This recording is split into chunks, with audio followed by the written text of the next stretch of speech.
Ay, so good morning internet. So ngayong araw na to, ito na yung last day namin. So ito na yung last na breakfast namin ni Aba dito sa hotel. So sayang, hindi pa rin makalabas. So okay na si Aba pero hindi pa rin makalabas.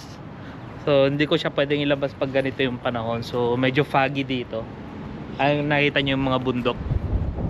So kabundukan dito sa north. So dun sa amin sa south is wala, desierto. So yun. So, wala rin mga naliligo ngayon dahil mataas yung alon ng dagat. Ayan. So dun yung part na mga maraming ilaw nung last na video ko. Ayun, so sayang. Sayang na sayang. So hindi rin ako pwede makapunta sa mga Filipino store dito sa Haifa. So yan, so samahan nyo kami, breakfast.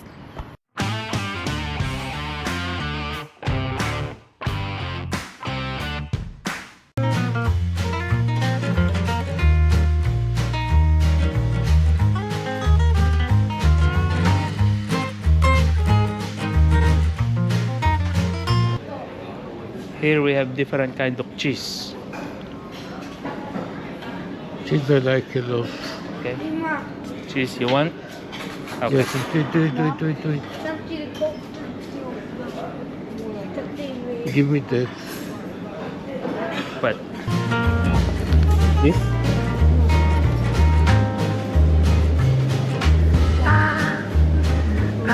Yun, so nakapili na ngayon si Aba kung ano yung gusto niya. So kukuhanan ko na siya. So si Aba hindi siya kumakain ng ganito, avocado. So masarap sana yung avocado nila dito. Kaya nga lang, ang avocado sa Israel nilalagyan nila ng acid, lemon, yan. So ito si Aba, magsasalad lang siya.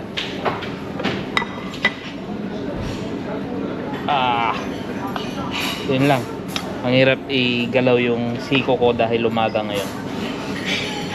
Ang hirap i-bend, ang hirap hindi rin makapagbuhat.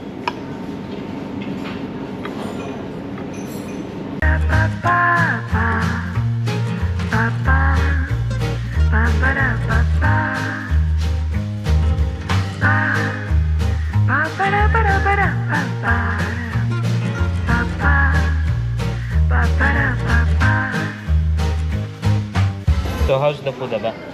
Great. Great. So this is the cheese. Yeah. The cheese. This is pickles. Okay. So next, I take my food. You want coffee? One coffee and water. Okay. It's not working for cappuccino. Oh. Ayun.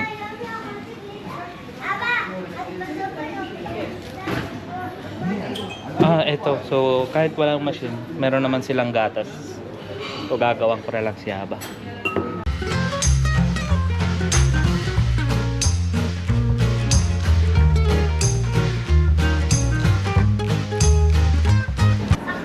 Ayun, so nakompleto ko na lahat ng pagkain ni Aba. So ngayon naman yung pagkain ko.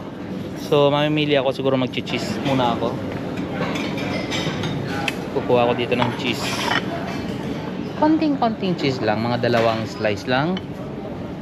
Then titingin ako doon kung may itlog.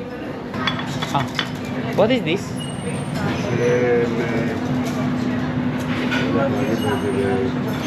It's meat inside the pasta? Mushroom. Mushroom? Yes. Okay. Thank you. Welcome.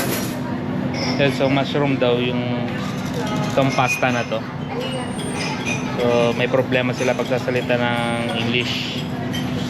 Pero okay lang naman. Maintindihan naman natin yun. Hindi naman tayo lahat perfect, diba? The next is titingin ako merong scrambled egg. Ay, walang scrambled egg.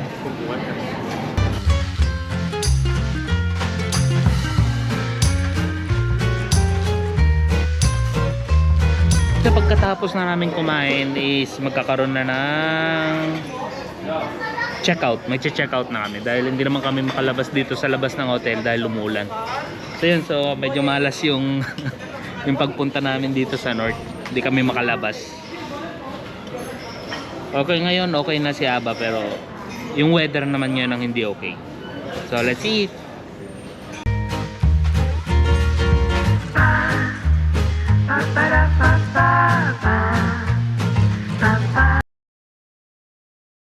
so check out na kami ni Aba. So paalam Haifa. Goodbye Haifa Aba. Goodbye. Goodbye Haifa. Yan, so napakadamot mo. Grabe kang Haifa ka. Napakadamot mo sa view, ulan, tapos puro fog. And so nakita nyo, yan iniwan ng Haifa. Ulan na may buhangin, visit.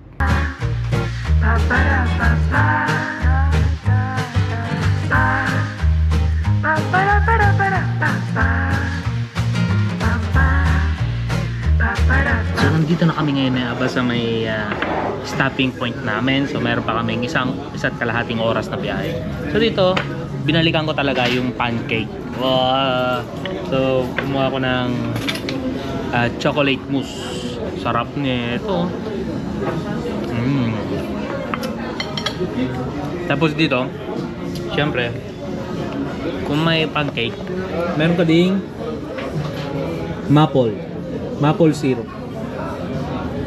So eto ngayon yung pagkain namin ni Aba. So si Aba, the same order lang din. Tapos sa akin naman, nag-pancake. Talagang gusto kong balikan yung pancake. And binilan pa ako ng isang mashed potato. So samahan nyo kami kumain. And after that, jump tayo sa bahay.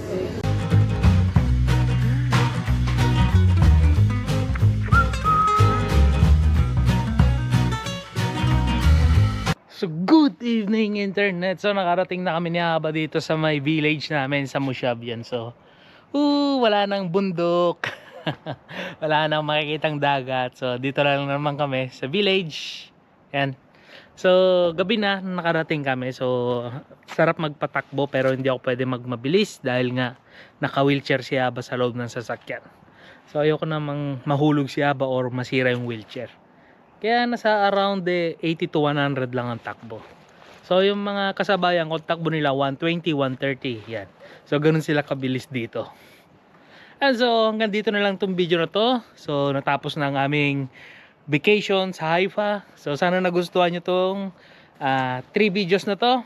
So please don't forget to like, share, and subscribe.